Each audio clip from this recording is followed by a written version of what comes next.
What's up, guys? Adam McArthur here. I'm on the Points of Experience podcast.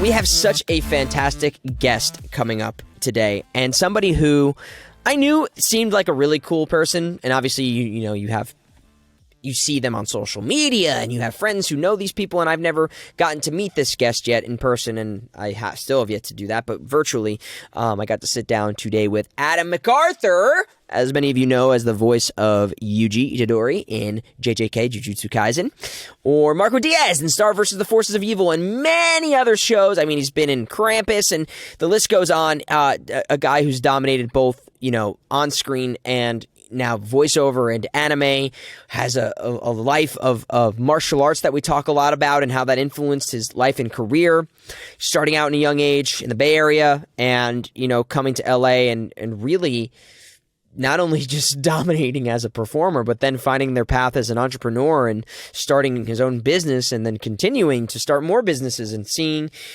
just how much potential he has as a human being and a creative. It was just so inspiring, this episode. And I really, of all the episodes, I really felt the most empowered as an artist. And, that's what's really important for me, is to continually bring on guests who help create artists and aspiring artists, people who haven't made the full commitment to pursue whatever it is they're pursuing, to feel empowered.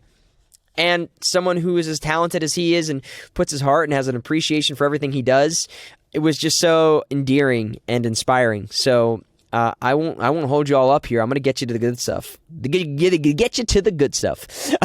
Because stay tuned. We've got a fantastic episode about to grace your eyes or potentially ears coming up on the Points of Experience podcast. Adam McArthur.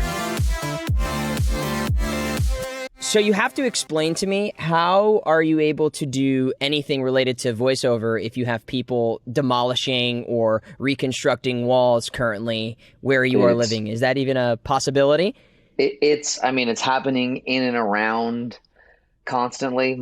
I'll like record a line and wait. I'm like, oh, it's silent. Okay, I'll do it again.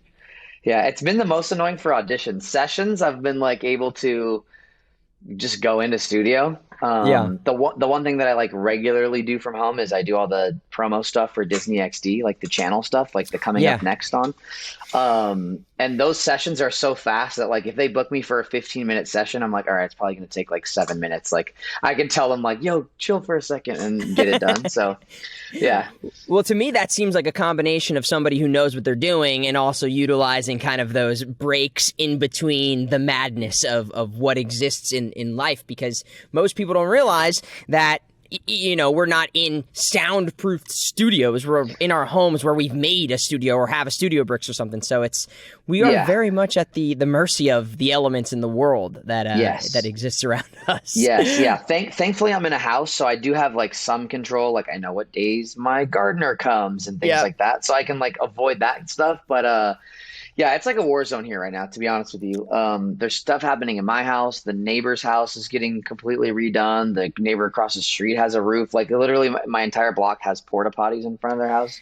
Wow. So, everyone's getting work done. So it is, I'm doing my best. Yeah. Well, the next thing that's going to happen is they're going to move in and do a movie shoot on your block, and then you'll have to deal with that, right? Yeah. Actually, two or three houses down, a son and a mom lived in this house, and they are the owners of an anime streetwear brand called Hypeland. I don't know if you've ever heard of I've heard of it. Yes. Yeah. So Jordan Bentley, who owns Hypeland, and his mom lived in that house for a really long time, and he was a part of a reality show that was shooting here. So look, I've checked it all off the list. I mean, like I said, I'm dodging things left and right just to get the jobs done over here. Well, dude, I have been admiring your career, and I've been a fan of your career, and I've obviously, even in kind of just research for this, kind of come to even admire you even more, and kind of the entrepreneur that you are, as well as one of the most talented kind of actors that is kind of a contemporary right now amongst people who are just like constantly working, doing amazing stuff in kind of like one of the hit animes of our generation. You know, one of the best, in my opinion, one of the best animated series, Star versus the Forces of Evil. As I've kind of grown to learn from like the stuff that you're doing. And a funny little tidbit here that hopefully will kind of give you an insight, because we haven't met before, so I'm happy that you're even doing this with us, is when I moved to LA. So I moved to LA in 2020, right as the pandemic hit, literally March or April. Perfect timing. I moved, nestled in. The first audition I ever had for any anime that I'd ever done was for Jujutsu Kaisen. That was the first one I had ever done. And me, because I've come from New York, I was doing, you know, I was the voice of Nick Sports when that thing exists. So I did the Coming Up Next for Nick Sports. Yeah, cool. And so I know that world very well too. The 5 minutes of, all right, let's just get this real quick. But so when I came here, the first audition was this, and I was like, I wasn't even really familiar with it entirely, but I was so kind of cocky in my own right, where I was like, oh dude, kill this, done, I've got this, I'm ready to do anime now. And at the moment I did do that, and obviously I didn't get it, and you know, I auditioned for the packet of characters, and then when I wound up hearing the final product, and I wound up hearing like you in the first couple episodes, I was so relieved in a way, because I was like, that's how you do it. That is how it's done. Listen, go ahead. No, I just was so, it was so right, and you fit like a glove for that character, and I learned a lot. I learned a lot from that whole experience. Not that it was like a huge sentimental thing for me, but I obviously was the first one I had auditioned for.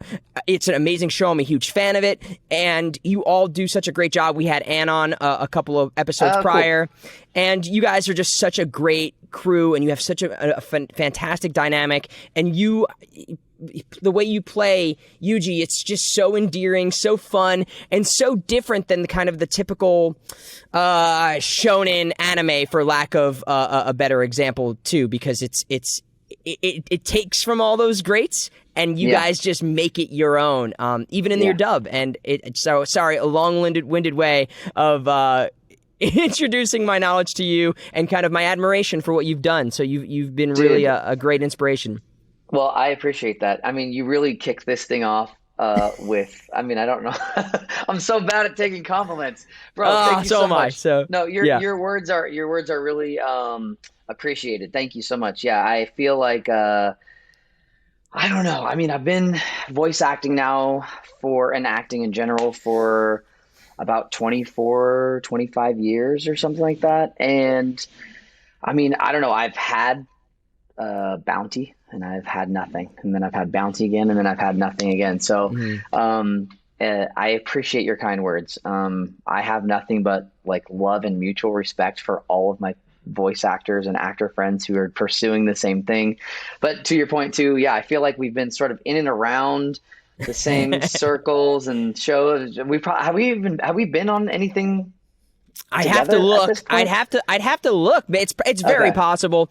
But you know, again, like that's kind of one of those things too, where in this industry you get to work with a lot of people, and your voices are sometimes you're in scenes with each other and you don't even know it. And it's so great. And I've had the tremendous honor to kind of, you know, jump into this LA scene and get to work with some of the best in the business. And it's, even though we don't get to work in the same room, I feel like and I've said this multiple times, there's like this, not necessarily a new wave, but it's kind of the new quality control of voice acting, where I feel like everybody is bringing their all, and it's not kind of like this secondhand sport where everybody is treating this like it is, you know, it's the NFL. It is the top of the line entertainment, and we're seeing it in dubs, and that's why anime is elevated to this new level where the acting talent that is brought onto all of these projects is A-list in my mind, all the time. Yeah. It's been really cool. I do think that a huge part of that is sort of a side effect of COVID. You know, in 2020, not that anime wasn't already building popularity, but in 2020, everyone's sitting at home, just looking for stuff to do, consuming content. And so when you get through everything on Netflix, you're like, well, what else is there? And you have that one random anime that's on Netflix at the time, or, you know, Hulu. And then people just start like seeking this stuff out. And so I do really think that I agree 100%. We're living in sort of this like heyday of the rise of quality, not in just the voice acting, but in also the animation and the stories that are getting told and things like that. In anime specifically, Yeah. it's been not that there haven't been amazing anime in the past. Of course, Sure. you have your big three and all that stuff. But I just mean like, we're getting bangers like every year, and it's cool to see the studios realize what they have. Mm-hmm. We just the JJK cast just went to well, some of us went to the Crunchyroll Expo in Northern California, and I think that was back in August.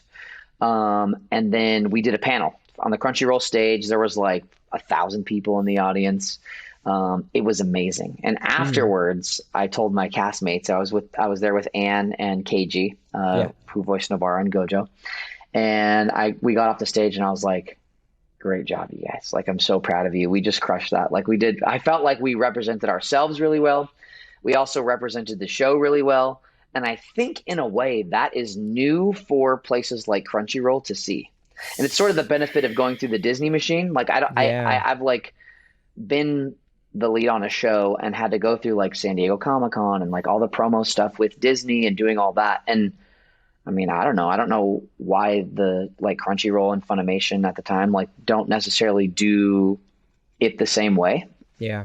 But we're just starting to see them like catch on, which is really, really kind of an exciting time. Yeah. Yeah, it's so exciting because I feel, and it has to do, I think, a little bit with the fact that in previous years, before kind of social media exploded in this way, where voiceover specifically was kind of, there were voices that people heard and they grew up on, but no one really knew who those people were behind the voices. And now we're seeing such what a great aid it is to these products to see, like, Ryan Colt Levy's a great friend of mine, and to see like how amazing of these people who, just like yourself and the rest of the JJK cast, like these people who care about what it is, they care about representing this product, and they care about the genre and the fans, and to see how much that brings this experience for people full circle, and to know that like there is a love and a community outside of just them watching it on the screen and, seeing, certain things on Twitter or whatever it might be. It's no, the people behind it are so hyped about it too. And they're hyped that there are people hyped about it. So it kind of keeps this never ending love and circle. And that's what I'm curious for you. What is it about let's start either with even Star or JJK, whatever it is. What is it about the entire experience that you have after you've worked on a show that helps you stay so invested and lively and enthusiastic about it? What brings that passion past kind of the recording sessions? I mean, for me, I think I have always just like loved animation. I've always like loved this stuff, and it's something I've always wanted to do since I was a kid. It's more than a job for me. It's just something it's genuinely easy to like. And I think I know that I've been very, very lucky in my career to be on a lot of amazing projects. Like it was not hard to love Star, and the fact that I got to go through like and be on a Disney show and do that whole thing. Like I think as an actor you have a dream to be working, first of all, which is nice. Like you want to do the work. Then once you're doing the work, you want to like hopefully do something that you really like and that you're proud of, which is really cool. And then the third thing is you want to do something that you really like, that you're proud of, and that fans resonate with. Mm-hmm. And I saw that both with Star and with JJK. And it just, I don't know. I think I just feel a lot of gratitude for what I get to do. And I see other people liking it. So it's easy for me to want to encourage that or play into it or help or do whatever I can. The conventions have been a newer thing for me since JJK started. For whatever reason, like people aren't interested. I mean, they are now when I'm there for Jujutsu Kaisen. They're like, oh my gosh, I love Star versus the Forces of Evil. But like, I don't know, people like I just never got convention invitations when I was just on Star. Huh. But even like going to these conventions and stuff, the way I look at it is, I know like there is some crossover, like you said, with like social media and people seeing who you are and stuff like that. But ultimately, the reason people click the follow button or follow me, on Instagram or want to say hi at conventions is because they love the character that I'm playing. And that's just something I always try to keep in mind, that when someone comes up to my table, this is their first experience meeting Yuji or meeting Marco, even though it's like through me. They're not meeting the, you know what I'm saying? Like it's like, yes. but it's still like through me. So I want to make sure that people have a good experience meeting their hero, essentially. And I don't mean me, I mean like the character. So I try and keep that in mind. And just, I don't know, it's kept me grateful and thankful that I even get to do it, you know. And like I said, I've had feast and I've had famine throughout my career. So I just try not to take any moments for granted, really, because, you know, who knows? Who knows? Like 2020 happens and then so much goes away. Thankfully, voiceover, you know, is flourishes, but you know, there were no conventions at that, you know, in that time and stuff. So yeah, it was. I mean, there's a lot of stuff there, and I'll comment first on kind of the convention aspect where, you know, people are coming up to you, and you made me think of this kind of in the first way, in this sense. And when we play these characters, while they are as much us, you know, as we embody them through ourselves, it is kind of like you're a medium almost, and you are.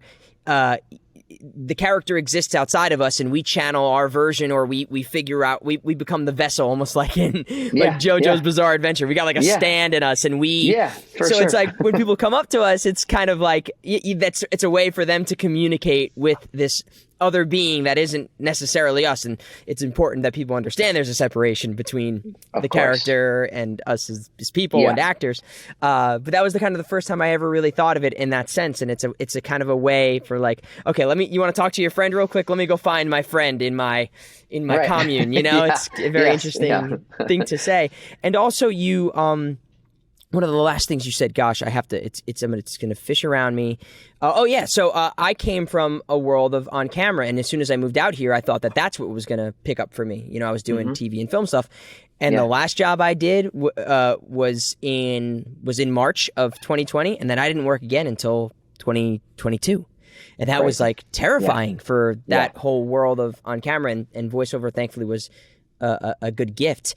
And the pandemic, while it did a lot of tragedy and there was like a lot of heartbreak that came from this, and that whole thing was insane. There was, I think, for streaming services and corporations to realize what is the way that we can continue to entertain, and voiceover was that. And I think people poured their heart and soul in it. And this, I meant to ask this earlier too, during kind of the pandemic, what was it for you that you found either inspiration or passion, or were there performances or shows or movies that you watched that were inspiring? What kind of kept that fire in your belly for acting and performance? Was there anything out there, or plays? What was the things that were inspiring you kind of during that hard time of just being home? Yeah, I mean, I want to say that stuff picked up. There was like maybe like a 3-week period where there was a lot of uncertainty, and then all of a sudden the VO stuff came roaring back. I mean, I didn't really have a moment to stop and think. It was more of just like business as usual in terms of like VO. I already had my at-home setup, so I wasn't scrambling or anything like that.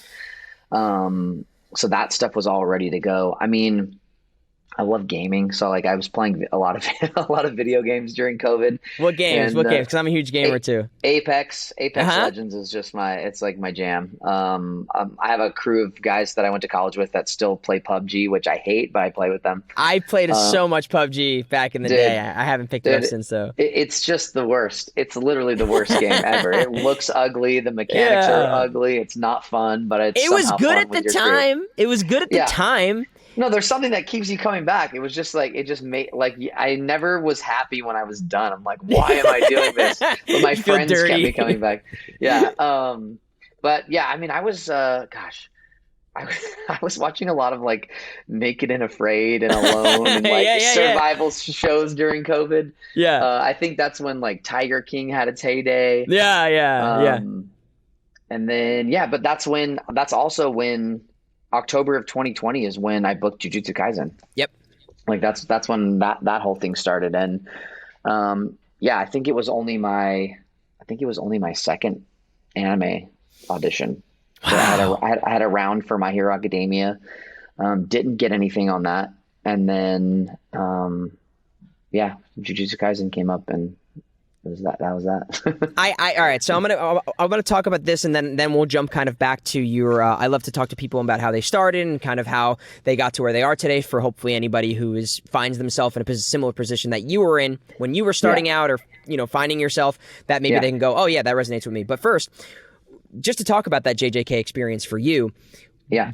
Can you, and I know this is probably going to be impossible, and I know you probably can't figure out the rhyme or reason why of anything, but can you maybe, if you had to, forced in the chair, like, what is the alchemy that happened that you believe Yuji was right for you, and that the sides or the character spoke to you, and the way you presented that in your audition spoke to whoever was listening to it? Can you make any sense of why it went your way, or no? Is it just you have no idea? Look, if I'm going to I can probably find an actual reason, but if I want to give like a fun reason, it's going to be the fact that Yuji has a partially red hoodie.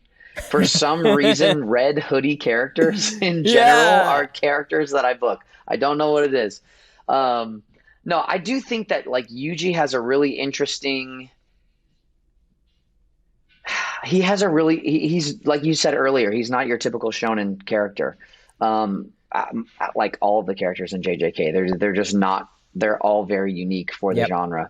And I do think that Yuji brings like a sense of loyalty and innocence, while he's still able to be fierce, but he also has like a kind of a goofy sense of, he's a little bit nerdy in a way, but in a cool way. Like everyone in the show might think he's nerdy, but when we look at him, he's cool. Do you know what I mean? Like he doesn't really care, like, certain thing. He's just oblivious.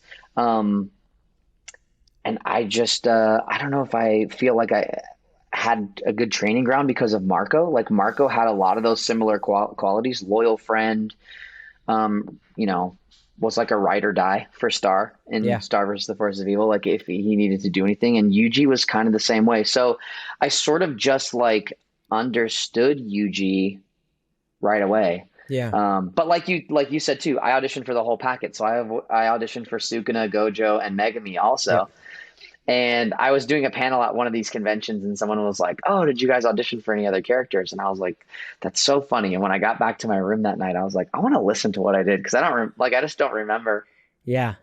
And I listened to Gojo, and I was like, "Oh my gosh, no wonder!" Like there was no chance that was happening, knowing that what KG sounds like. And then I know. Same thing with Sukuna. I'm like, yeah, that was definitely not the right direction for that. Nothing was horrible, I gotta give myself some credit. It wasn't horrible, but also like it's the casting was like spot on. The only character I felt like, oh, that would have been an interesting choice, but it's me playing against my own personality, which is it's fine, but like Yuji he and I have a lot in common. Is Megami. Like I feel like maybe there was something there, or like at some point in my career, a character like that would be kind of fun to play.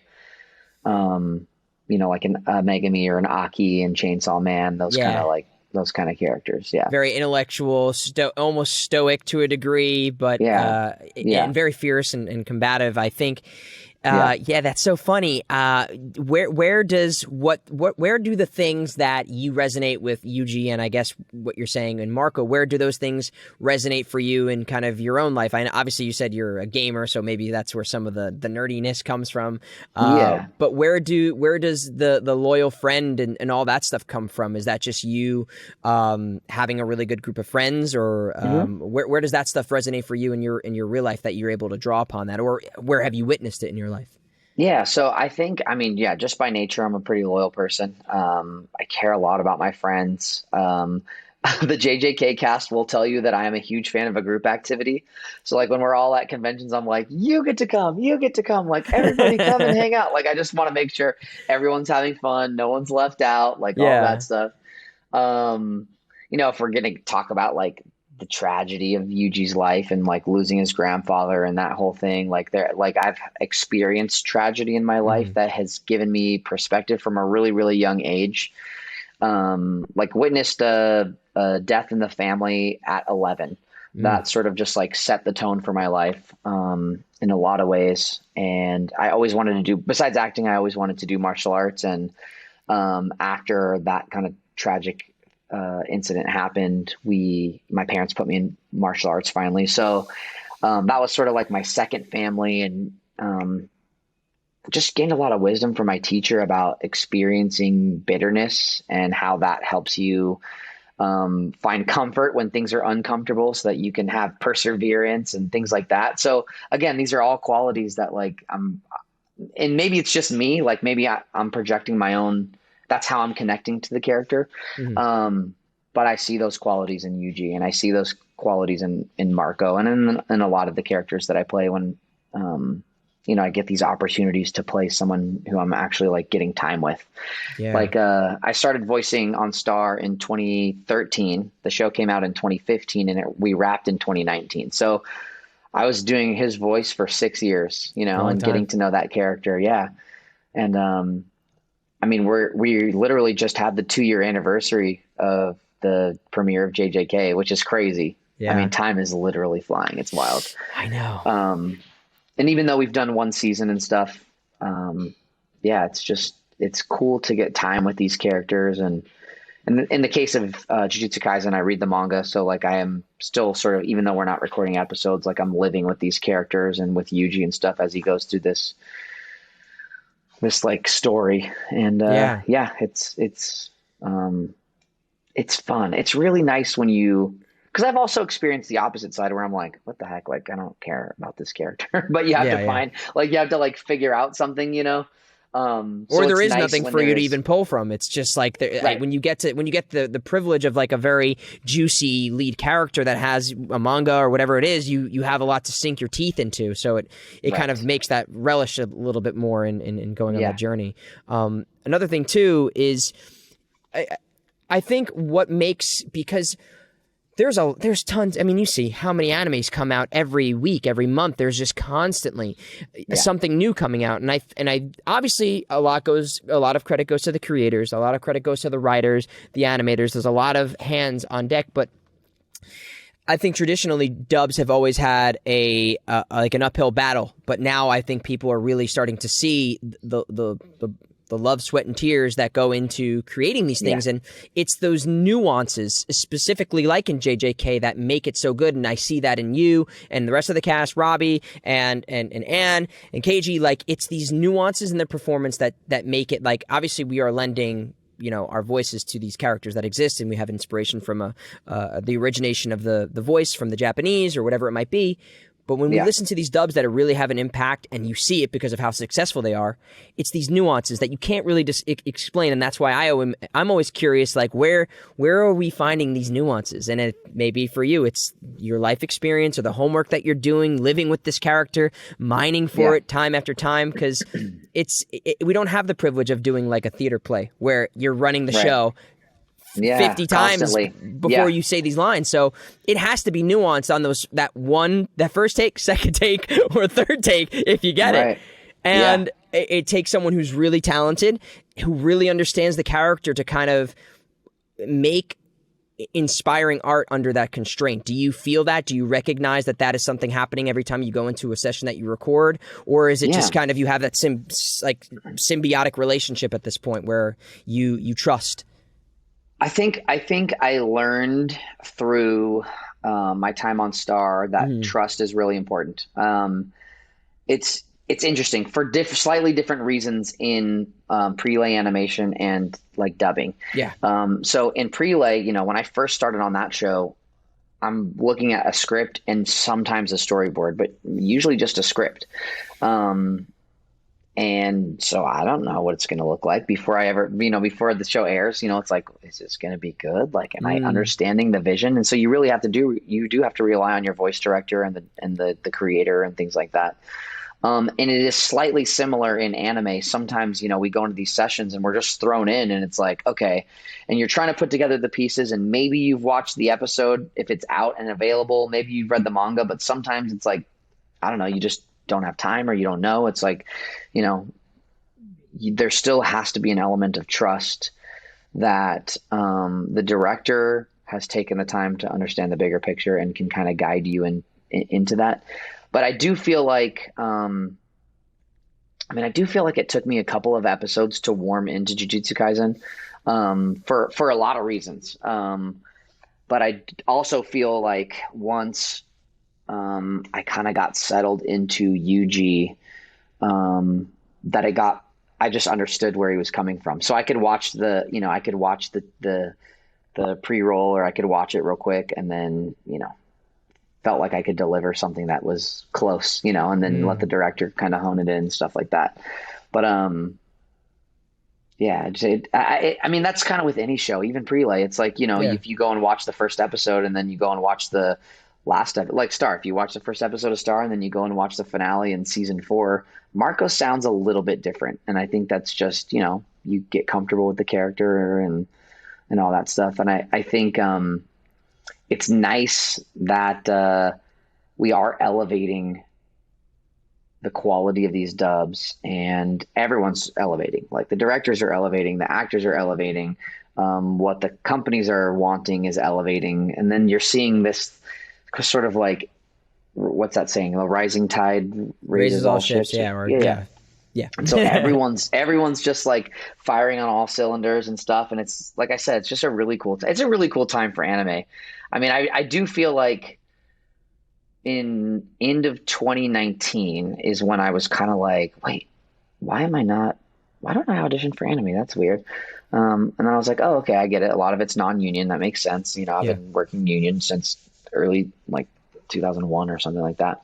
It's like, okay, so that makes sense. I was like, but man, this stuff is really fun. Like everyone just sounds like they're having a good time. I'm a huge fan of the My Hero Academia dub.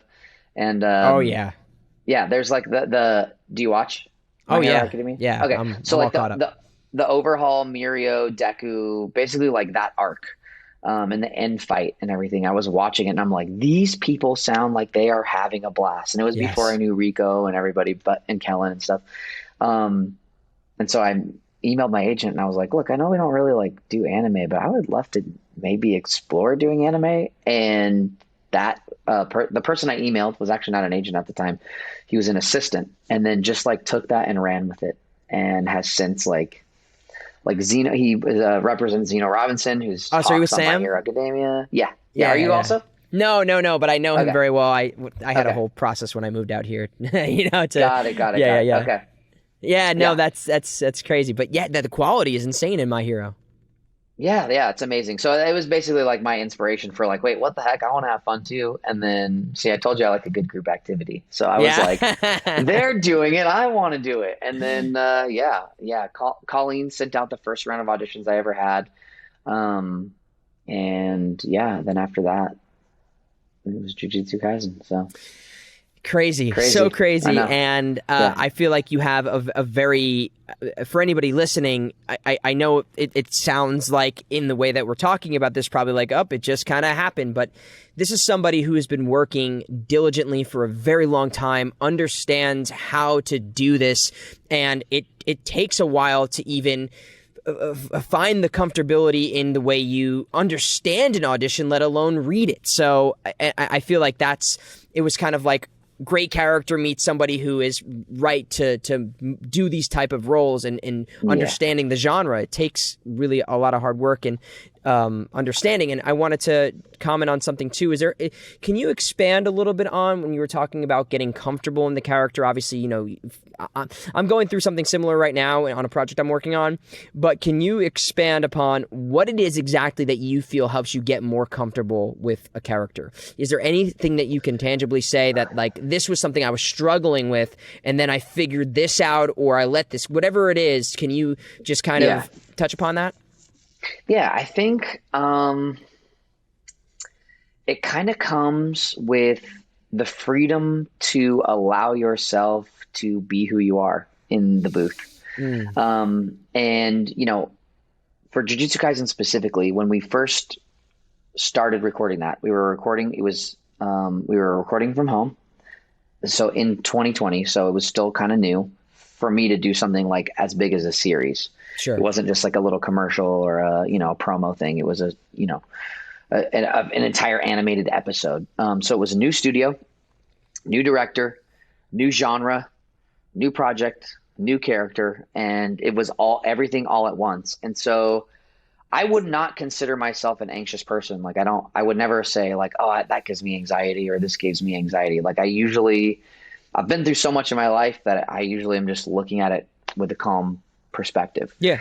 The closest thing that I would imagine it feels like to have anxiety would be what I experienced recording episodes 1 and 2 of Jujutsu Kaisen. And it's because like, there was just so much stuff working against me. I was my own engineer. Yeah. I had never done that in a new genre. I was, arguably under a lot of pressure. Like there was a lot of eyes on me for it. Pressure that I put on myself that I really wanted to do a good job, and not let anyone down after I had just like begged to be in this genre and like have these opportunities, and so I let a lot of stuff just like get in my head.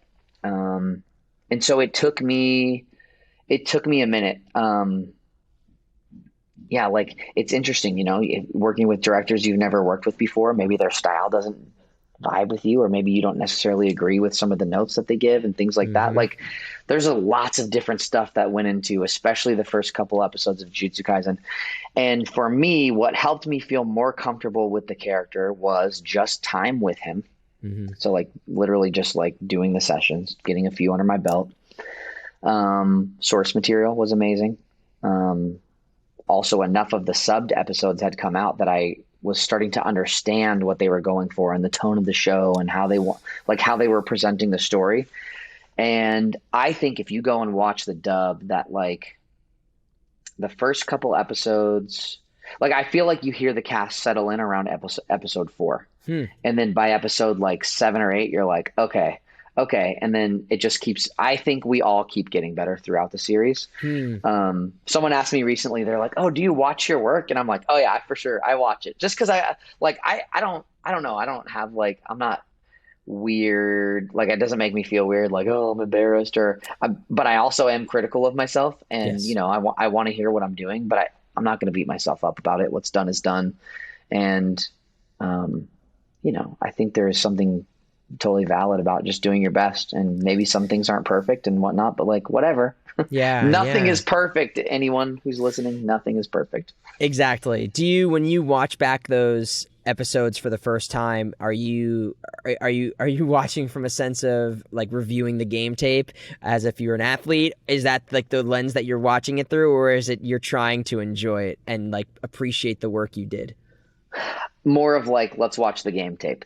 Like, all right, let's take stock. Let's see how like, when you're given a direction, or in some cases line reads and stuff like that, and you're putting your faith in somebody else and things like that. Like, how does that look? And what does that sound like? And then when you realize like, you're like, no, I know what I'm doing. And I feel like what I'm hinting at or trying to like beat around the bush might be interpreted as there was like some kind of conflict with the director or something like that. No. And that's not it at all. So it's more of just like learning how someone communicates. And when you're in the booth, when you get a note from a director, usually there is something to not taking the note so literal or as exactly what they say. You still have to take it and then put it through your own filter and bring your version of that note to the next read. And I think,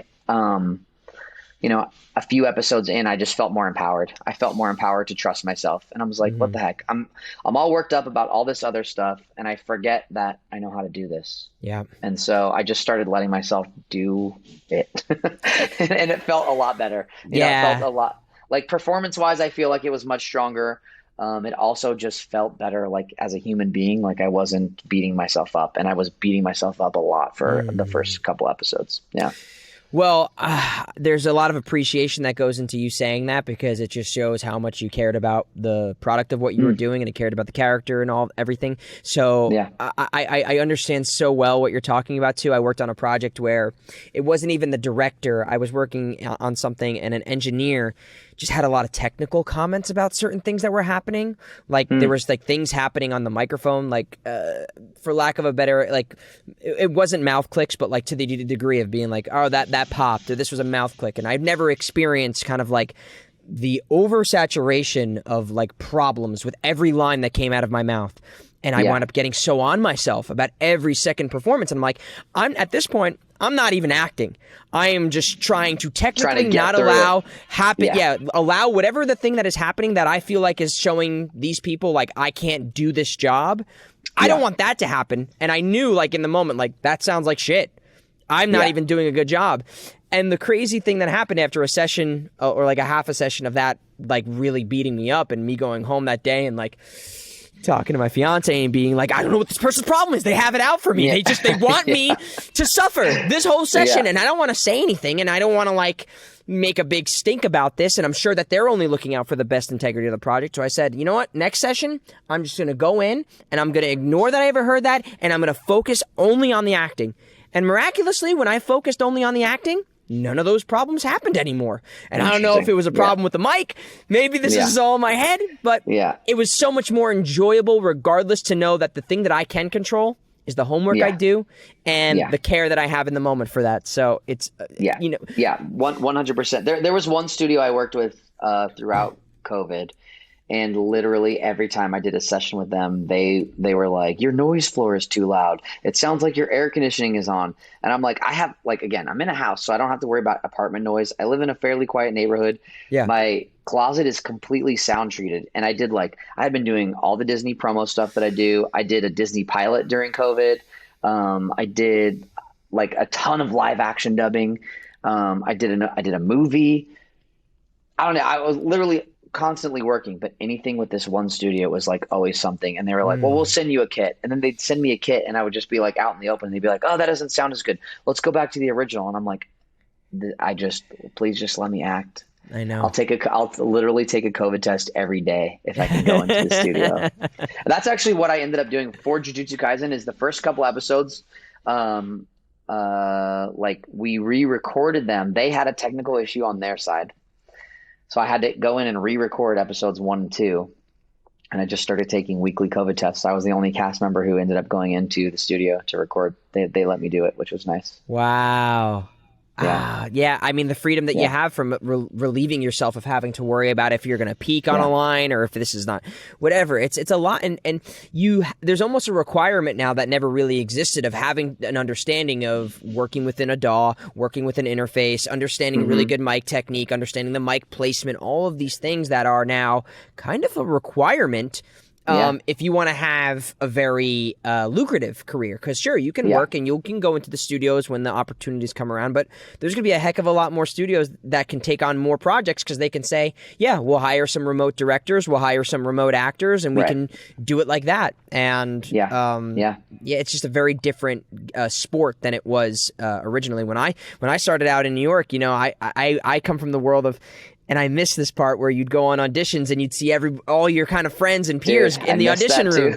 It's like I met some of the coolest people by doing that, and it also kind of gave you context of your career and where you're at, because you would start seeing certain people that you're like, oh, I recognize that person, or I want to work with that person, or oh no shit, like that person whatever. It kind of gave you like a meter of what's going on in the world, and it was networking as well. That was a whole other part of it. Now we kind of have lost that feeling, and you're kind of sailing your own ship, and sometimes you cross paths with other people.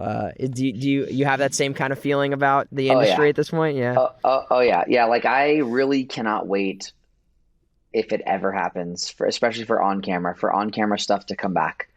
Like it's just like I get theatrical auditions now, and I just roll my eyes. I'm like, I gotta set up the backdrop and the lights, and I gotta find a reader. It's like I'm doing multiple jobs when I'm just supposed to be acting. Like I'm just supposed to be focusing on it. And I get that the casting directors are like, oh, it's easier and blah blah blah. And you know, I'm sure that there's other elements of it that are helpful for them, which is good. But like, I don't know.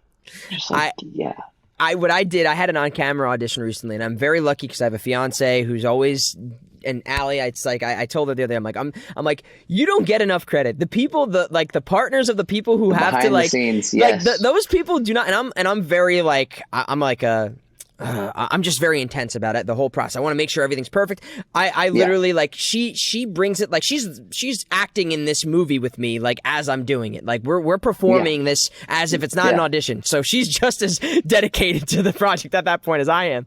And she couldn't record one of my last auditions I had, and I couldn't get someone to come to my place.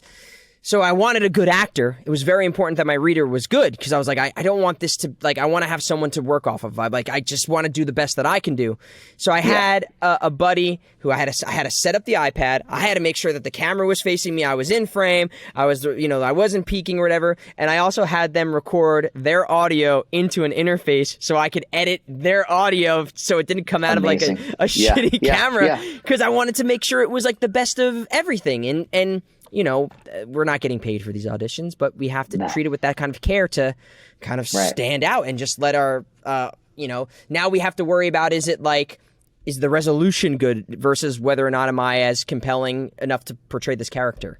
And it's unfortunate. It's a lot to think about. And plus, like you said, the networking aspect, that's probably like one of the biggest things for me. The networking aspect is like, you just don't get a chance to, even if you're not right for the part, like be charming in a room and,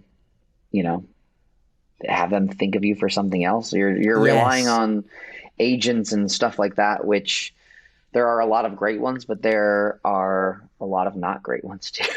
So, a lot of it is just kind of up to us, which is, I mean, why not just keep piling it on? Yeah, and you also lose the ability to show how good of an actor you are, because there's no kind of redirect. That doesn't really exist anymore for things where it's like, okay, you're doing this, but like there's so many auditions where I wind up hearing the final product, and this didn't occur with Jujutsu Kaisen, but with other things where I'm like, if I would have known that's the direction you wanted me to go, I could have done that. But I took a swing and I tried it my way. So, there's also that variable that's kind of in play now, where it's like you got to really kind of take a swing and just have faith that that's whatever you're doing is the right direction, and or that you at least feel good about the direction it was. So it's a very different game. I want to go back while we have time to where did this love for performance, and obviously your love for acting, I guess, is really the main thing. Where did that originate for you in your childhood, to where you were like, this feels good, this is what I want to do in my life? What did you have a moment where that all connected, or where did that come from in kind of your youth? Yeah, I wish I had a specific moment or like an epiphany, but literally my earliest memories are wanting to do Kung Fu and have an agent. My parents used to say, like, you used to ask us for an agent. We don't even know how you knew or like what that meant. Were you watching something where you even knew what an agent was, though? Maybe. I don't remember. I mean, I've always loved performing. I would put on little shows for my family. My mom worked for she worked for PG&E, an electric company up in Northern California. That's where I grew up. And she used to take me to work with her, and I would get bored while I was there. And so she had a little stereo. So I would I would borrow a Michael Jackson tape from my dad and take the little boombox around and go to all the other cubicles and put a hat down. I don't know why I thought I could get money, but I did. I put a hat down and I would dance for like all the people. Yeah. And I would leave there with like $40, which, you're for rich. Like an 8-year-old kid, I was like, I was rolling in the dough. And so like I used to do things like that. And again, performing stuff for my family. I just always had a love for making people laugh and making sure people were happy. And, as that like kind of incident happened that I said when I was 11, that like sort of tragic family incident,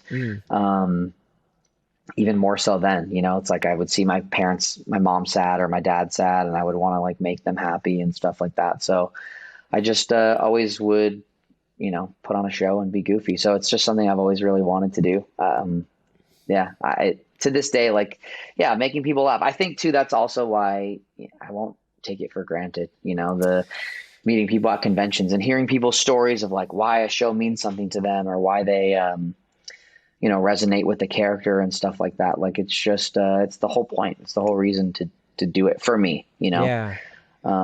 Sometimes I wish I was built different. Like, I'm like, oh, I wish I was more of like an artist, or like, I like needed to feel something to like in me to then go achieve some kind of other creative, like thing. I don't know. We always look at each other, right? Other Yeah. actors and things like that. And you're like, oh man, that guy's like an actor's actor. Like he Yeah. cares about the craft, you know? And Yeah, of yeah. course I do care about that stuff too. But for me, it really is about like, I don't know, making people happier, like, affecting people and stuff like that. So, It's funny you say that. I have kind of a very similar feeling, and I mean, this is just kind of, I did martial arts all throughout my youth too. My uncle was a ninth degree black belt, and he had his own studio, and I amazing. studied Goju Ryu Karate, where I Hmm. did bow staff, I did nunchaku, I wound up doing kickboxing, sparring, and I competed doing Amazing. sparring, and that stuff, I mean, I know that's kind of your background, probably to a Yeah. way more skilled degree. I kind of had the nepotism of like, my uncle would be like, all right, like we're going to move you from orange to blue or whatever, because yeah, I'm going to do that. I mean, obviously, I worked really hard, but I found out quickly that my flexibility only lended me so much, like I could only bend Yeah. so much of my body Yeah. where I was good at like at 11 years old at sparring, at doing like a spinning back fist and getting points because kids just didn't understand what that was.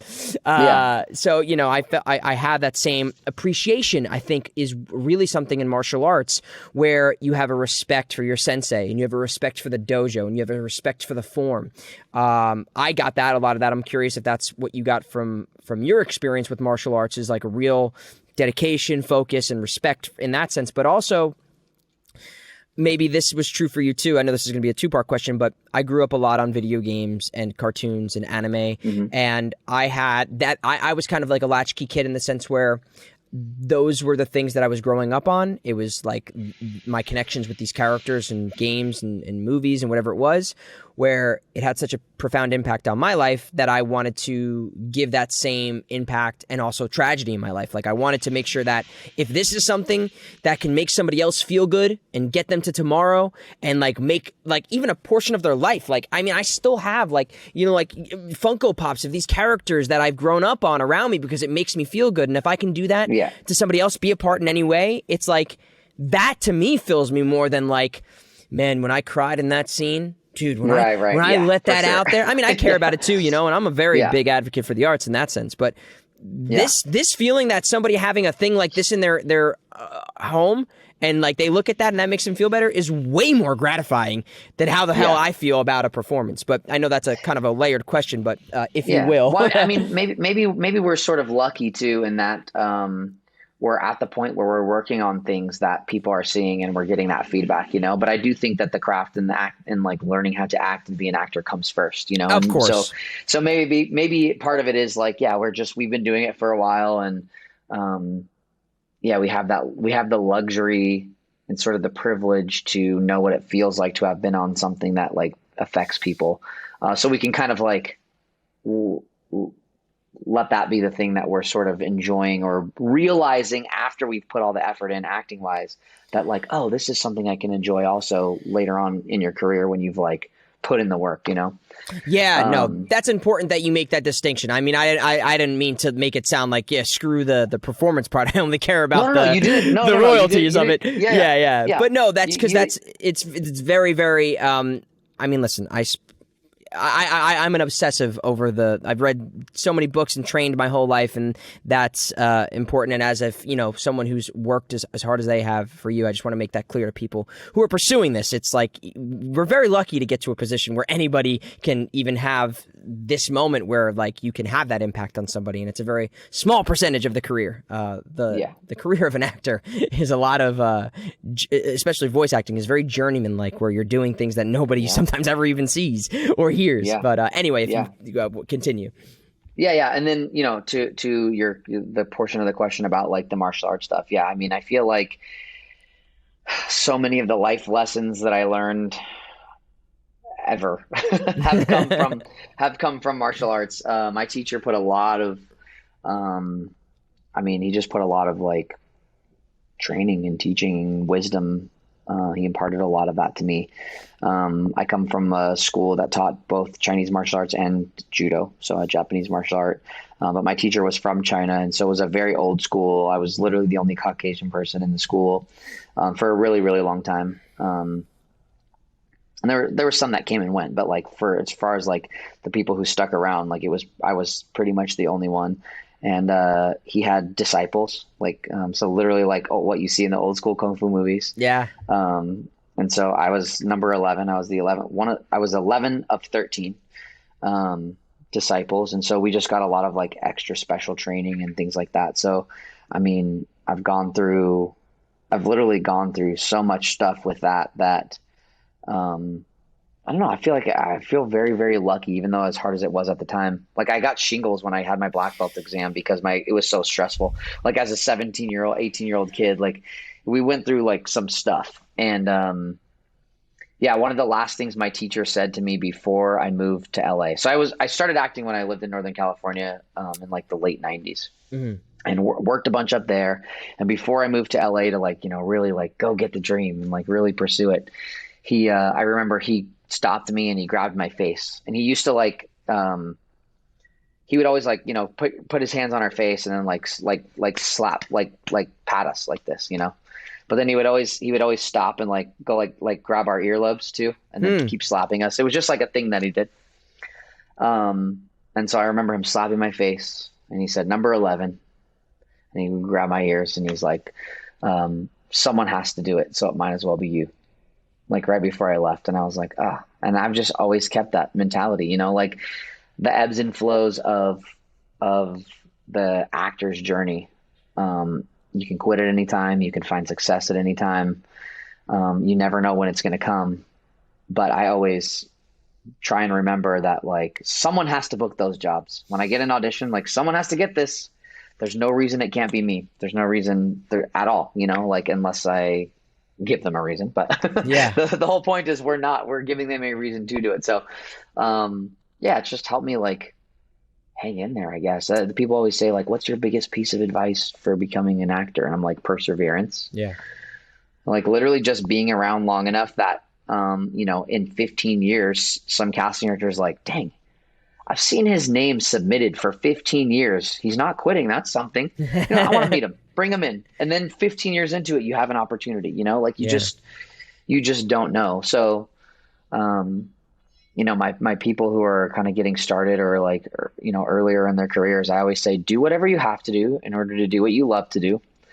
And so that it sets you up to be successful as an actor. And whether that's waiting tables, whether that's, pursuing a career like as a writer or like doing literally anything else. It does not matter what people think about that. Like, oh, you're a waiter. You're not really an actor. Like none of that matters. Literally none of that matters. Do whatever you have to do in order to do what you love to do. And yeah, I just have never quit is basically what it is, It's kind of the most important thing. And I might have said this on the show before, but one of the best pieces of advice is from one of my acting teachers was, you kind of just have to outlast everybody, look around you. There's only going to be, and it's like in 10 years, there might only be 3 of you left pursuing this. And that comes from different people start families, people find other passions. Some people just don't like, they realize that while you're in school, because I went to acting school, you realize, or at college, university, they said, some people, they don't understand that what we're training for here isn't necessarily the job and lifestyle that you're going to have when you become an actor, where it's, a life of auditioning and other training and figuring out ways to survive financially while you book maybe a couple of jobs a month or a year or whatever it is. That's the life of an actor, and you don't really get that full picture sometimes when you're in university or school. It's hard to replicate that feeling until you're actually doing it. Yeah, it's crazy. My college major was theater and TV production, and I went to school here in Southern California, and a lot of my friends from college I was there for 2 years because I transferred. So the people that I met and became friends with there over those 2 years, almost all of us stayed in LA, and there's probably like 2 of us left, 3 of us left. Everyone's kind of come and gone, and it is, it's crazy. And there's no judgment behind that. Like people can, do whatever it may be, but it's just interesting observationally to see how it goes. And, it doesn't make us any better for sticking around or me any better for sticking around. It's, again, just observationally, it's interesting when you're doing this with all these people, and then, people, branch off. It's kind of like college, I guess. At some point it's over. Yeah, very much so. It's a very, this career is very interesting, and it can be very rewarding, and it can be very tough. And like you said, there's ebbs and flows. Sometimes you're working, sometimes you're not. And if you don't have, I think what you've been expressing this whole conversation is this foundation of gratitude, or this whatever it is for you that makes you just want to keep showing up every day, that keeps that passion alive, keeps that excitement going on every job, every opportunity, even the ones that don't seem, like they're going to be the biggest thing in the world. Because I'm sure you know this very well, that you don't really know the scope of how big something is actually going to be until you're actually just like experiencing it. Yeah. So it's a hard thing to kind of preemptively like prepare for. It's like, this thing's going to be a mega hit, so I'm going to work really hard on this. It's like, you almost don't want that added pressure anyway, Yeah. I have a friend who is a walking anime encyclopedia. And so whenever I get an anime audition specifically, I'm like, hey, have you heard of this show? Have you heard of this? And there's been times where she's like, yeah, it's okay. But there has been a couple of times where it's like, this is huge in Japan. Like, this is massive. And JJK was one of those. And I was like, okay, it doesn't matter. Yeah. It literally doesn't matter. Would it be cool? Yeah, it would be cool. But like, I don't know, how do you act? You don't act different if it's going to be a huge show. You literally just have to do your job. So smoke a fancy cigar beforehand or something. Exactly. I mean, that is kind of the cool thing about it's kind of the cool thing about getting older too. Like, getting older, being in a career longer, you do mellow out about a lot of that stuff. Yeah. And you realize that it's like, I don't know, stuff comes and goes. And like you said, there's like, I don't know, like I've booked jobs that you're like, oh my gosh, this is going to be amazing. This will be like the next thing. And then it never even airs, Yeah. When I first moved to LA, I did a ton of on-camera commercial work. And I was probably doing like, I don't even know, like from like 2003 to like 2007, I was probably doing like 6 to 10 commercials a year, like national commercials a year. And so I was just working all the time, and I was like, oh, this is what it's going to be like. And da, da, da, da, da. And sometimes you'd be like, I did a commercial with Swizz Beats. Sure. You know who Swizz Beats is? Yeah. I did a commercial with Swizz Beats, and I was like, oh, I'm in a commercial with Swizz. Like, this thing's going to blow up. Like, the residuals are going to be crazy. Nope. He got in a fight with Sprite after the commercial was already shot. Got mad at how it turned out. Never aired, things like McDonald's commercials and stuff like that. So I don't know. I just don't, the hype is cool, like for a moment, to be like, oh, really? That's huge. Okay, cool. That sounds fun. Yeah. But as far as like it impacting or affecting anything, just really at this point, it's cool to be doing it long enough that like, actually, who said something really cool? KG Tang, who voices Gojo. Yeah. We were talking about Chainsaw Man, and, just like the hype that's behind it and everything, which is really cool. I'm stoked for Ryan. Yeah. Just like lots of cool stuff. And he's like, but you know what? There's always going to be another Chainsaw Man. And I was like, 100%. Yeah. Mm-hmm. Right. It's, and not to say that it's not going to go and be this amazing show, because I do think that it has that potential. But there will always be amazing shows and cool new things that come up. And if you're always like hanging your hat on that, then it's kind of like, well, I don't know, it's too distracting, Yeah, and I see this a lot. I think I saw this a lot, especially with like something like Genshin Impact when that came out, and a lot of people value their kind of their worth as voice actors on whether or not they were getting a part of this kind of colossal experience. And that's great, and congratulations to everybody who's a part of it, and it's amazing, and it's a fun game, and it's tremendous. But if you are at a point where you're valuing whether or not you're good enough based upon if you get into this one game that is popular at this one point in time, then I feel like you're in it for the wrong reasons, because there will be other games that are just as big. That there will be, you can't, like you said, hang your hat on this one thing. There will always be a next thing, and you'll find the thing that's right for you, because at the end of the day, it's when a character comes around that you're right for, and if you put your all into it and you focus and you take a bold choice, a big swing, and you put all you have into it, then you'll be in the running, and maybe you'll get it, and maybe it'll become a massive hit. But you got to love the process and the journey and all this stuff that goes along with it. Yeah. The moment auditions become fun, you're doing it good. You're doing it Yeah. right. Some Yeah. people dread it. I honestly, I mean, when they pile in and you're like, oh crap, I got this to do and this to do, then Right. like obviously that becomes stressful. But Yeah. I look at everyone like it is an opportunity for me to play and have fun and kind of like put on a Yeah. new costume. It's really fun. Yeah. I want to ask you quickly, and then I want to let you go. Just a couple small questions. If you have another 5 minutes, are Cool. you good? Yeah. Let's Okay. go for it. Yep. So where did you, as we were talking earlier about like the craft and the kind of the the appreciation for acting and technique or whatever it is. So where did that come into your life where you found a direction in training, or you found a process for you that works, or how you approach material? Obviously you went to college for it, but where did all that stuff either originate from, or how does it continue to be a part of your life today? Yeah. So I started, I had my first acting class when I was 16. It was this place called Kids on Camera in Northern California, and the owner was a voice on Sesame Street and like working all the time up there. All of her coaches and teachers there were amazing actors.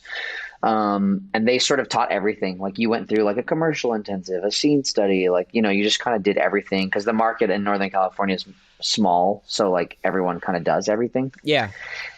And I think like within a couple of weeks of being in class, or maybe like after my first session, she invited me to audition for some stuff that had come through an agency that they were looking for like young teen boy voices. So with some voiceover stuff, ended up getting that. Turned out to be like a bunch of radio commercials for Macy's. So like I basically just got the bug.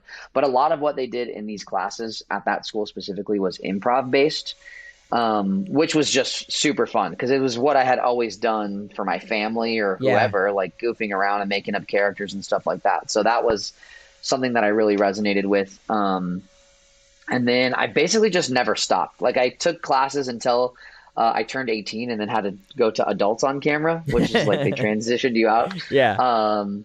And then in high school, I did theater throughout high school. The high school I went to had a theater conservatory. So you took like classes, additional hours of the day. Wow. So I did like theater classes, all different kinds of stuff. And the high school I went to, I have an older brother who's 12 years older than me, and he had already, gone to the same high school, had the same theater teacher 12 years prior, and thankfully like set me up for success because that teacher loved my brother. And me and my brother are really similar.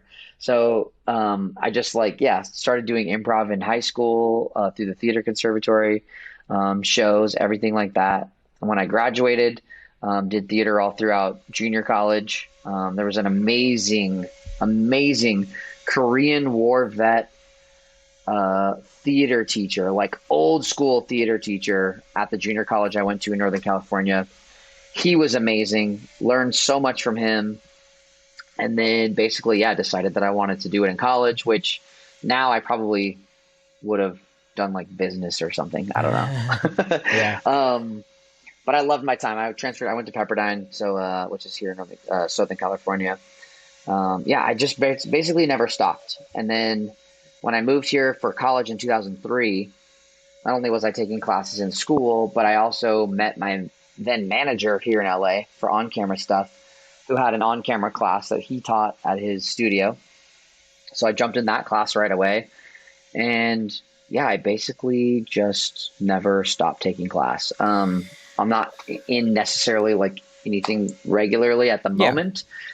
But I'm kind of like always, if it's not like an acting class, like I'll do something that's like, right now, the thing that I'm obsessed with that's super fun is wire working. Like I love doing wire working workshops because it kind of incorporates martial arts and acting in a way. So that's been super fun. But I think it's important to stay a student. I mean, that's a martial artist in me. There's always something to learn and get better at. So, yeah. I think it's a career where people don't consider it, like take martial arts, for example. It's not like you become a black belt and then you just don't go to the dojo anymore and train. And I think the same is to be said about being an actor. And it comes in those different forms of whether it's wire work or something else, another skill set. I just had, I had my last guest, Cameron Radice, we talked about like even going for like learning how to ride a horse or, taking like learning how to do different skill sets that make you more kind of bookable as a performer. It's like, when this opportunity comes around, I can do that. I was going to ask, and maybe this is part of that question, is what is like, what is something that you haven't done in this industry that, or like a piece of content that exists already, or a character that you would love to do that you've been a part of? Maybe it's incorporating martial arts and acting, or is that mocap? Like, is there something that you want to do that you haven't done yet? I mean, I would love to do something on camera involving martial arts. I mean, Cobra Kai? Everything Everywhere. Yeah, Cobra Kai would be amazing. Cobra Kai would be amazing for a lot of reasons. But Everything Everywhere All at Once was an amazing movie. And I have friends, martial arts friends, who are like all over that movie. And there is a part of me that's like, man, like if I had just, I don't know. Voiceover was the path that appeared and made the most sense to just continue down. It was the path of least resistance, but also made a lot of sense on the business end of it so that I could like build that up. And you only have so much bandwidth, but I would love to do something on camera, martial arts wise. I think it would be a lot of fun. If we're talking VO, like dream character, it would probably be a Ninja Turtle. Oh, heck yeah. So something like that would be fun. So who's the one you think you'd get cast as, and who's the one that you want to get cast as? Okay, so easy question, because I've thought about this so much. Also, I don't know if you can see down there, I have my original TMNT turtle van with my original Ninja Turtles are down there. Dude, I'm a tremendous on display Ninja Turtles fan. So, and yes, I can see it now that I've increased the screen. Yes. Actually, the whole top shelf is the NECA turtles from the original TMNT. Oh movie. my god! Yeah. So I definitely would love to be cast as Mikey. I think Michelangelo would be really fun. I think my voice might lend itself slightly better to Donatello. I could see just like the slightly nasally natural quality that I have to my voice. Yeah. I've also been told I'm a fast talker, and so I think with Donnie's use of intellectual jargon, intellectual jargon, I think that could work in my favor. But Ninja Turtle would be amazing. I don't know if I've told this story, but when I was in New York, I heard about them making the new Ninja Turtle series, and I trained in nunchaku my whole life. And I remember I wound up seeing it on like a breakdown or something, and I called my manager. I was like, "You need to get me in this room for this." I'm like, I don't care what you have to do. Huge Turtle fan my entire life. And so I wound up getting in the audition because they wound up pitching me as like, this kid's been, he's short. I'm only, 5'5" if I'm wearing the right heels, the right shoes with the right heel. Yeah. And I was like, I know how to do martial arts. I'm like, this is my calling. And I wound up showing up to the audition for it. And I went in for Mikey, even though I think that I think I resonate more with like Raph than I do with, that's who I think, whatever. So I show up and I have my nunchucks with me, and I think I psyched myself out of the whole audition because I was like, do I bring out the nunchucks? Do I ask them if they want to see some of it? Do I just start doing it? Do I leave them in the waiting room? Then I go back. Like, the whole process for me was just so terrifying because I worked it up that I only had like a subpar audition, and I didn't wind up doing anything with the nunchucks anyway because I was just so nervous. So like we talked about earlier, like it's almost better if you don't allow all of that stuff to affect you and you just do the job. Yes. But 100%. Tremendous fan myself. Dude, that's amazing. Yeah, that's amazing. You even got to go in for it though. That's cool. I was like, it felt like one of those things where I was like, I don't know if I'm ever going to get this opportunity again. But and as I've seen, Turtle stuff, whether it's either talked about them doing other things. So who knows? Maybe there'll be another iteration of Turtles. And you two talking about this, I know you have your own business too, and I'm just so curious with someone who is so busy in their own career and has the capacity to do so many different things in the entertainment sphere of acting. Where did you find the passion and time to kind of pursue having this business that you also do, and to what degree that you have to do it? Yeah, I basically was like, I don't understand why everyone says starving artist and why people think that they have to be poor to be an actor. And like, Mm. I had a manager who really glamorized the idea of like living in your car so that you could give it your all. And I just thought that was stupid. Yeah. I'm like, no, like I, I am more resourceful than that is basically what it came down to. I was like, you know what? I'm more resourceful than that. I can create a life for myself, financially, that would allow me to be stable enough to not walk into a room and feel like I needed the work in order to survive. And I thought that that would free me up to be more creative, and Mm. ultimately bring more of myself to the character. So, yeah, I mean, so it's a photo booth rental company. I never would have guessed that I would have owned a photo booth rental company. But there is so much actual crossover in terms of like the business side of voice acting and like running a business. Yeah. And I've learned a ton of stuff from it, marketing wise and all of that. We were doing pre-COVID, I had 5 employees who were helping run events. We would do like 250 events a year. I own three vintage Volkswagen buses that have photo booths built inside. So it's kind of like a cool, unique aesthetic. And yeah, I don't know. I just like it was nice to have something non-entertainment related, but still would have some overlap. Like we did a ton of like um, wrap parties for Netflix and other shows and stuff like that. So, but just like not acting, it was nice to have something else to think about, Heck and yeah. yeah, it afforded me the ability to do a lot of stuff. I started it in 2011, and in 2013 is when I booked Star. So really, kind of everything was taking off at the exact same time. So I Hmm. was a little, like as busy as as could be, but yeah, it's why I'm like, I see people struggle and everyone has their own journey and has to figure it out. But I do really believe that if you can focus and kind of like think about what you want, and then backward engineer it from there, you can create the life that you want Yeah. and not just be always struggling. I don't think we need to glorify the struggle. I think you can have your cake and you can eat it too. And it's just a matter of like figuring out what that thing is.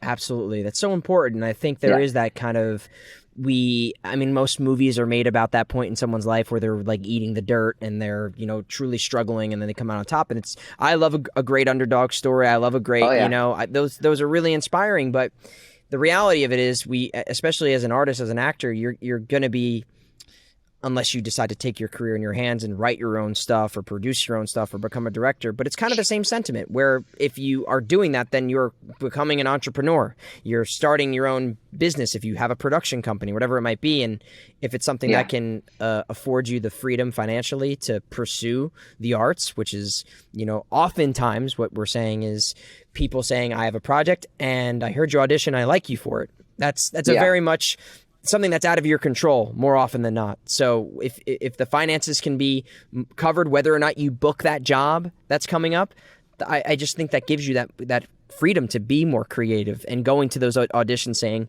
I don't need this, and not put so much pressure on yourself. So that's fantastic for Yeah. you, and Yeah. congrats. What was the inspiration for photo booths? Like, what was it about photo booths that you thought like, yeah, I can make a business out of this?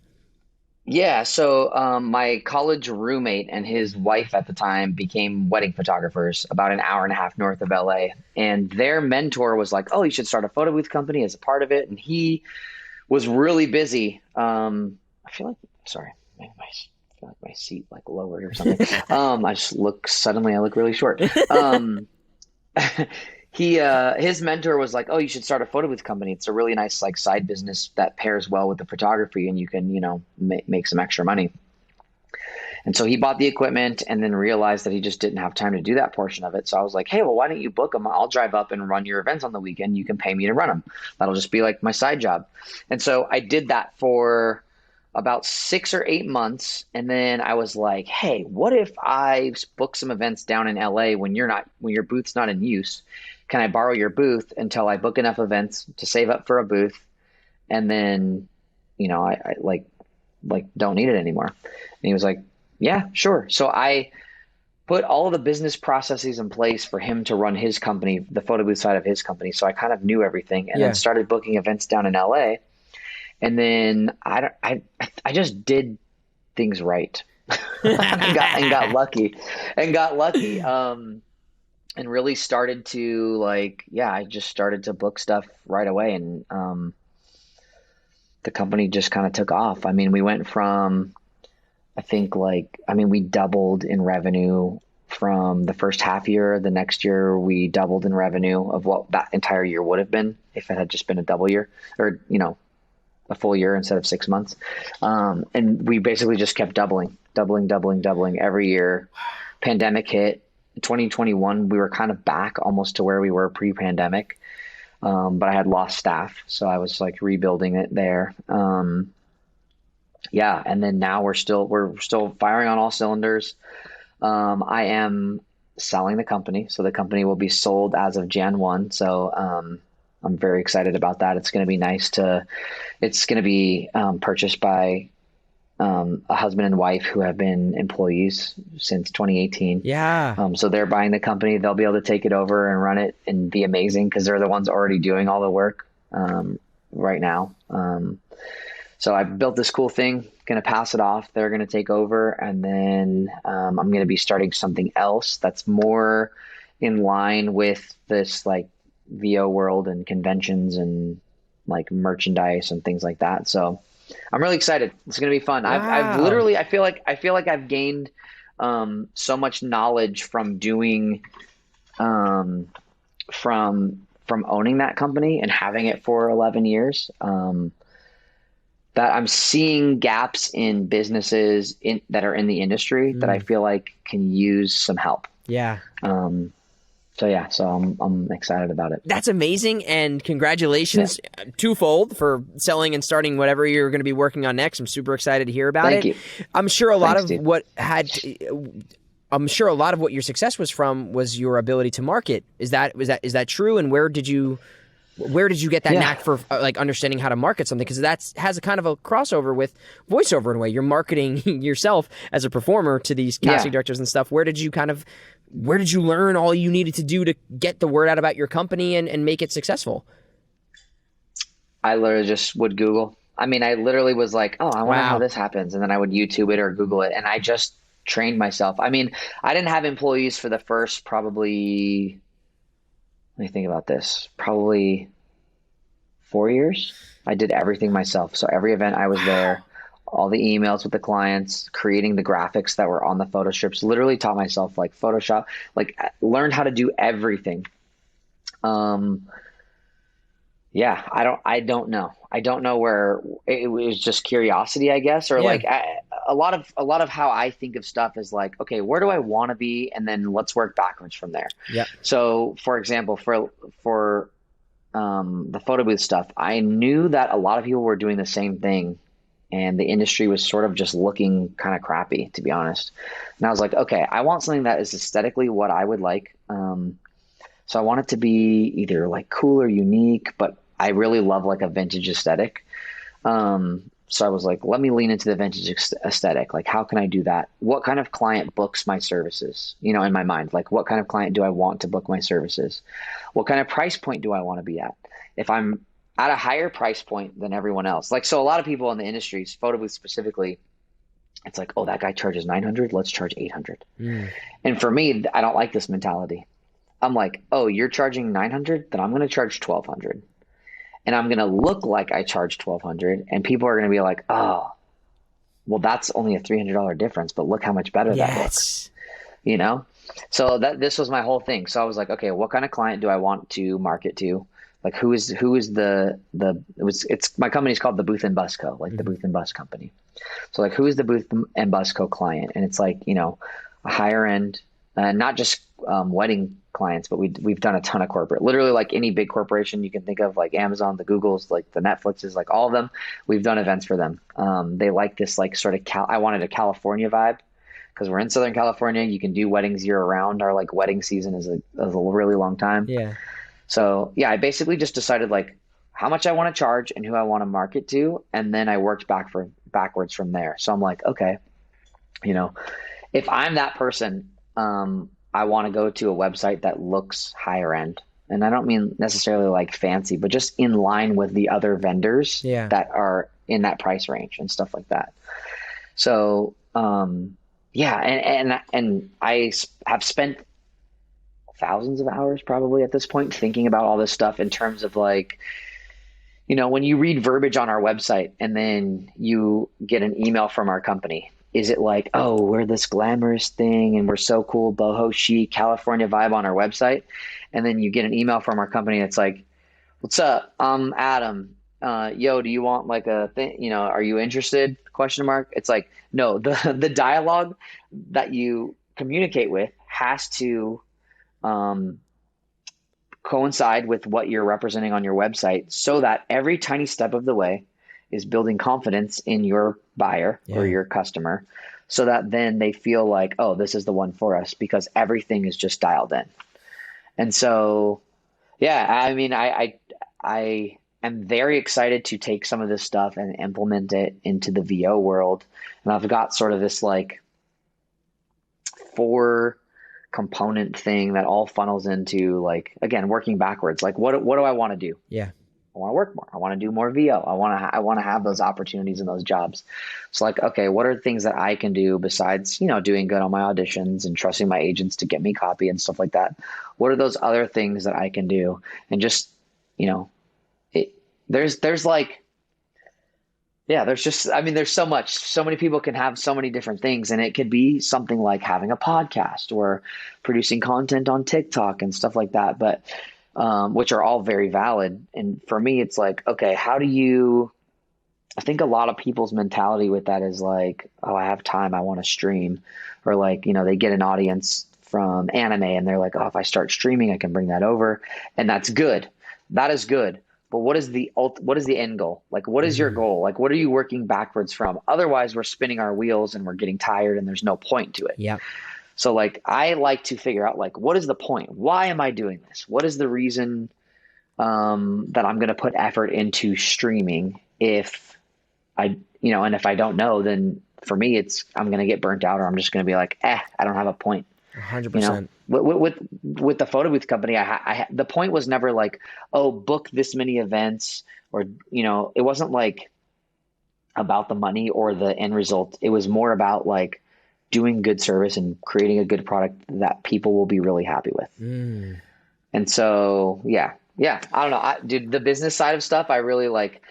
I've been obsessed with and am obsessive with all of the time. I could really just like ramble on forever Listen, about it. I mean, I'm sitting here. But I love chatting about it. Yeah, I'm sitting here and I feel like I've only scratched like the corner of the lottery ticket, and there's like a whole other card for me to talk to you about with this stuff, and it's so fascinating. And I love kind of I truly love and resonate with people, specifically artists who have this entrepreneurial mindset, and they are constantly figuring out different problems to solve and ways of challenging themselves creatively and exploring different, careers almost in a way. It's like not saying like, I'm not putting yourself in one box and staying there and thinking like, this is my life. I really, I'm inspired by people like you and people who actually find success in doing it. It's very inspirational, and I think our listeners will really resonate with this. And I'm just kind of just like sitting here, very like, you got to teach a class on like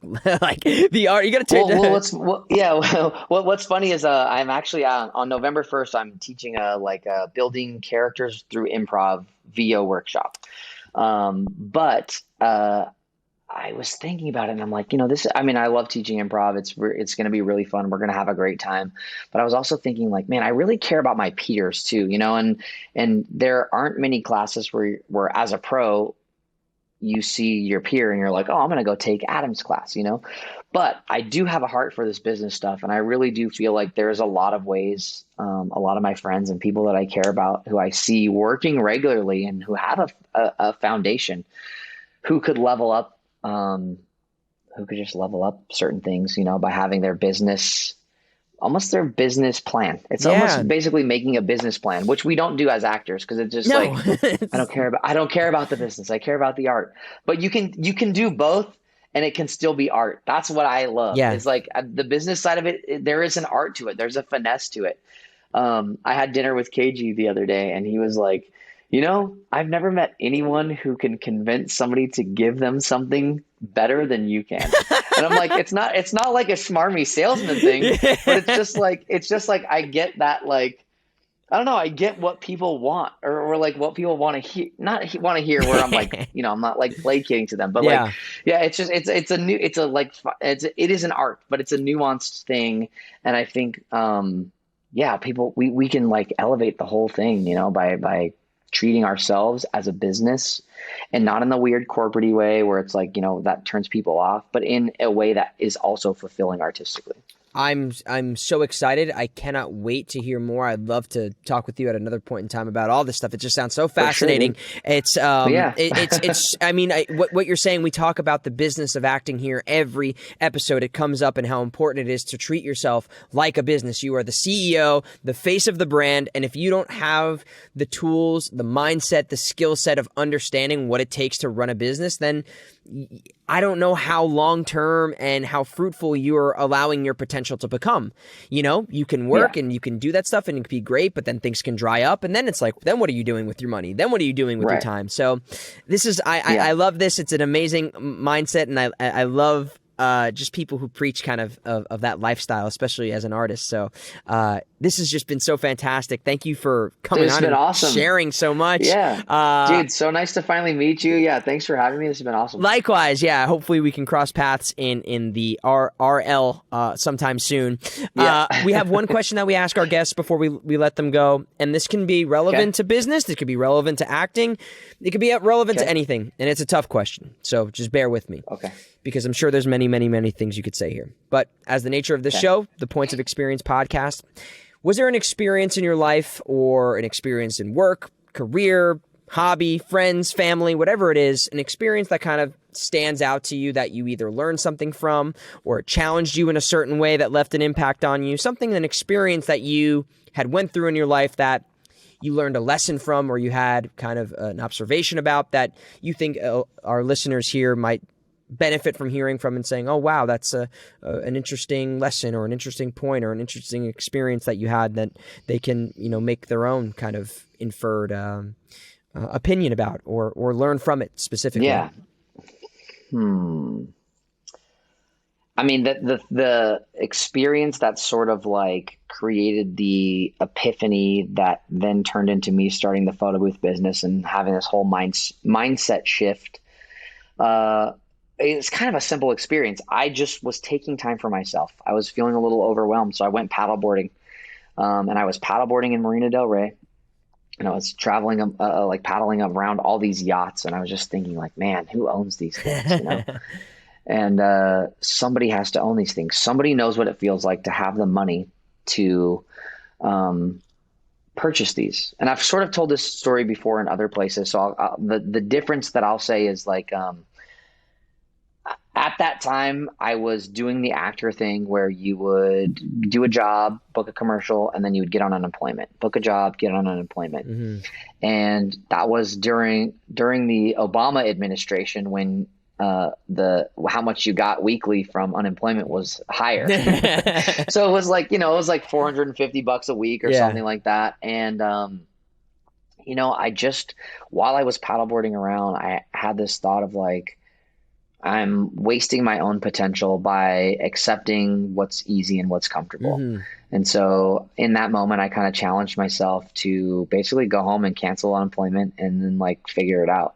So, it was a sort of a simple experience, but what it made me do was realize that I needed to take opportunities in my life to make myself uncomfortable, or if I was feeling kind of antsy in a situation, not to be afraid to stretch my wings and try something else or really go for it.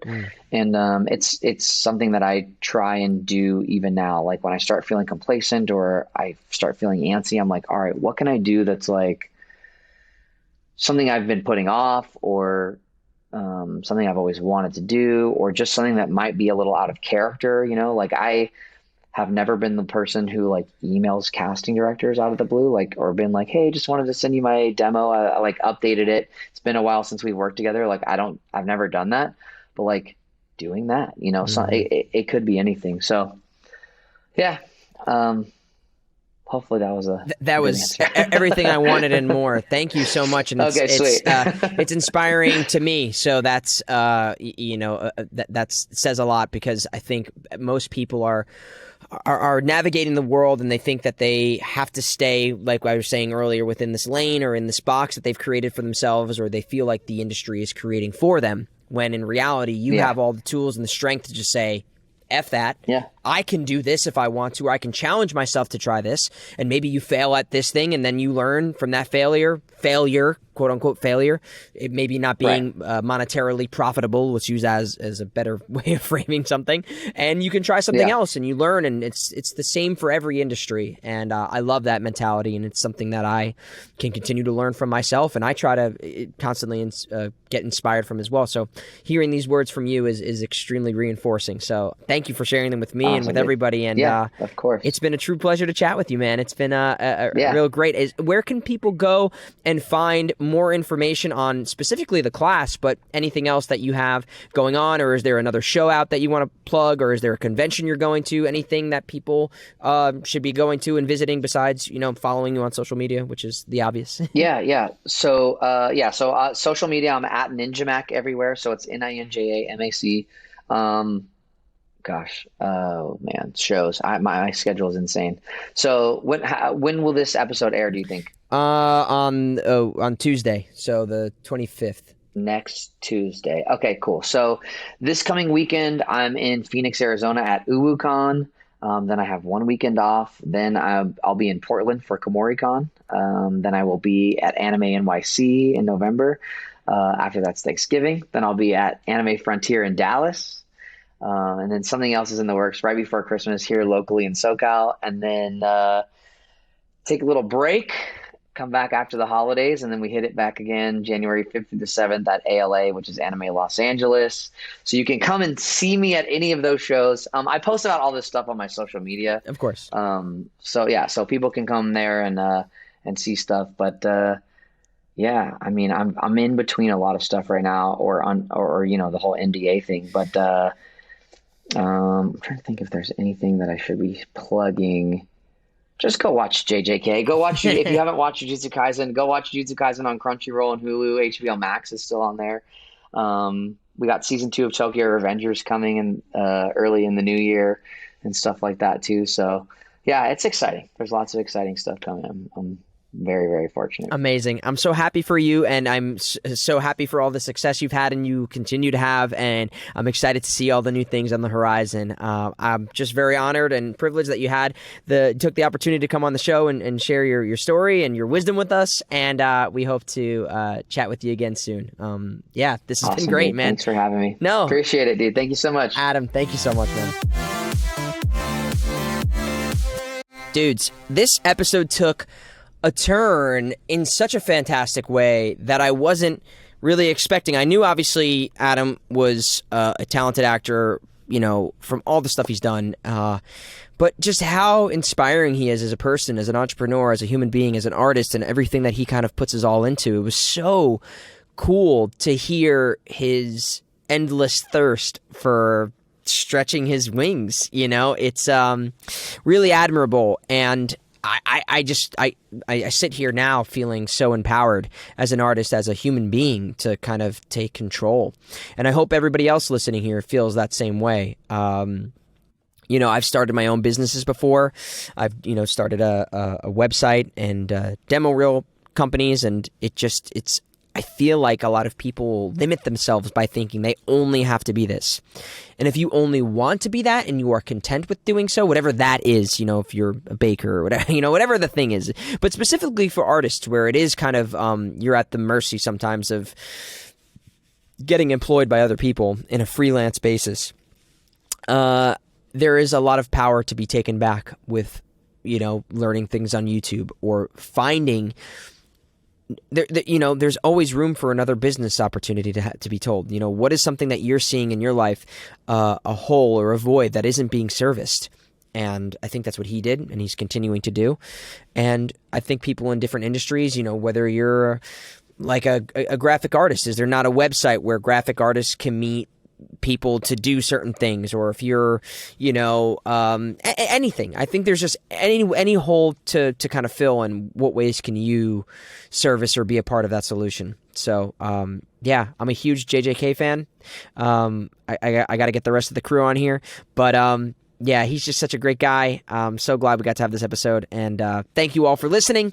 Continue to subscribe, follow, and do all that great stuff, and leave a review on Apple Podcasts and Spotify. But until then, we will catch you all on the next one.